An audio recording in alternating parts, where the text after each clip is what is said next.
The children are about to get massacred, huh? It was at this moment they knew.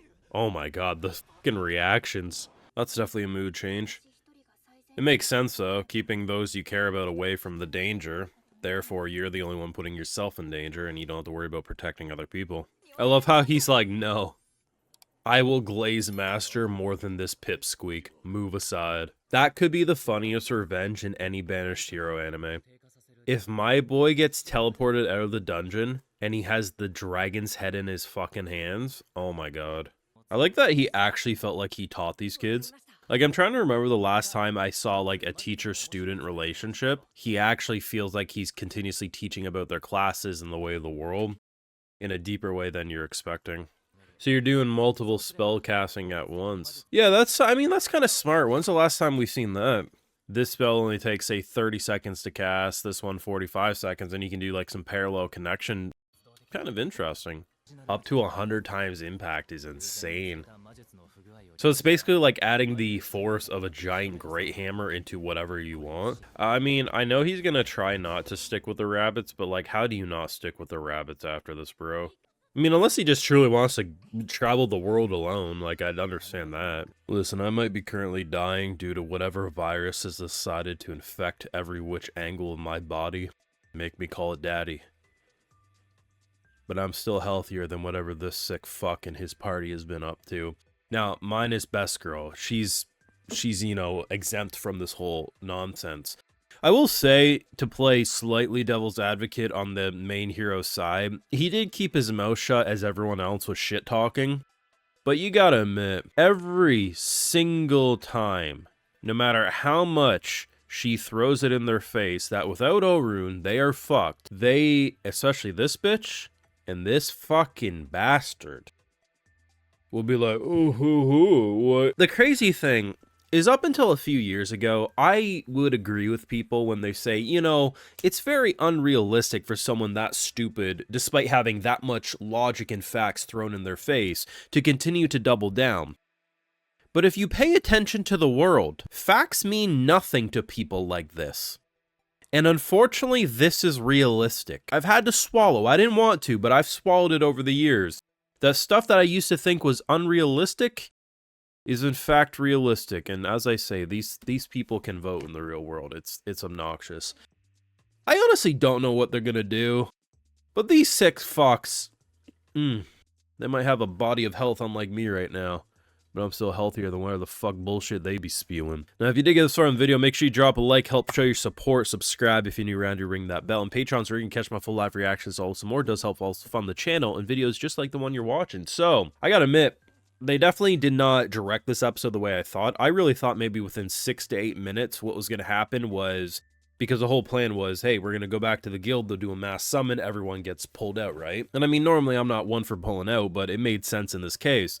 But what ends up happening instead, because I really thought either they were going to teleport everyone out, the dragon once again would come with, maybe because they've never used the spell, just doesn't work, or they would pull them all out, they would realize Orun needs to go in the hero's party again in order to do this, or, which is what I was really hoping, by the time they pulled them out of the cave, Orun would have the dragon's head and be like, hey guys, what's up? Either way would have been very funny.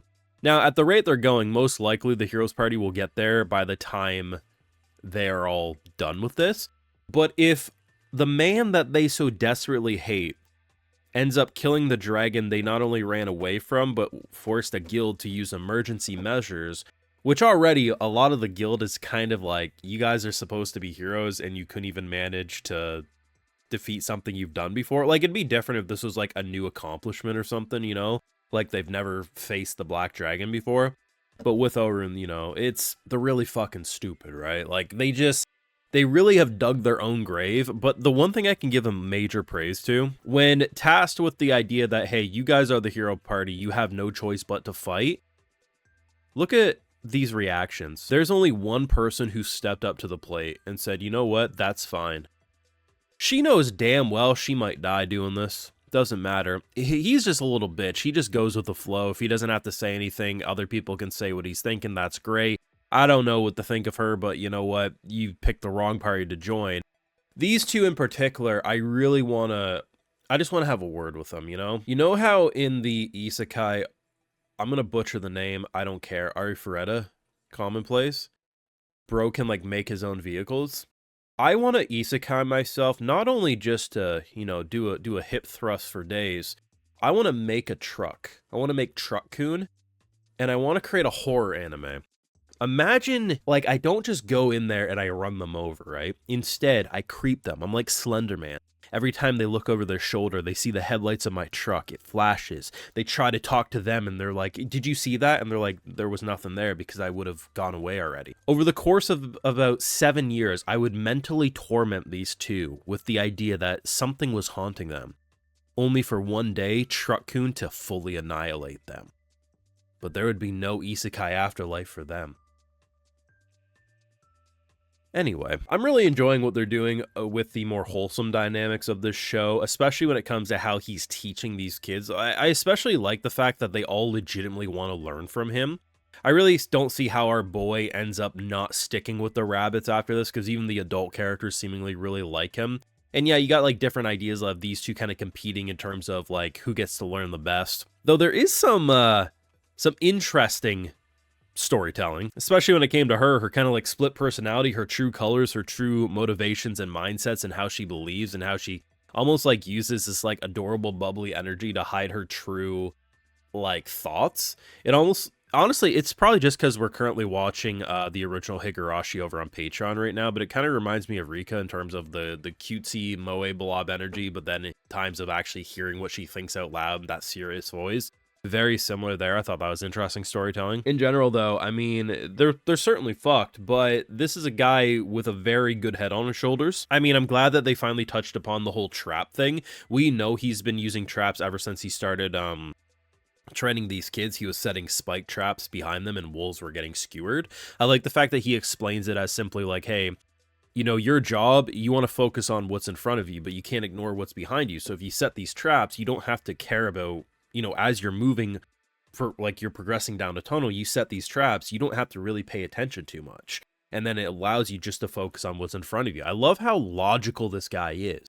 And the frustration about the heroes party being a bunch of little bitches, yes, it infuriates you, but it adds to the entertainment tenfold. I mean, at the end of the day, this dragon has caused them quite the ruckus.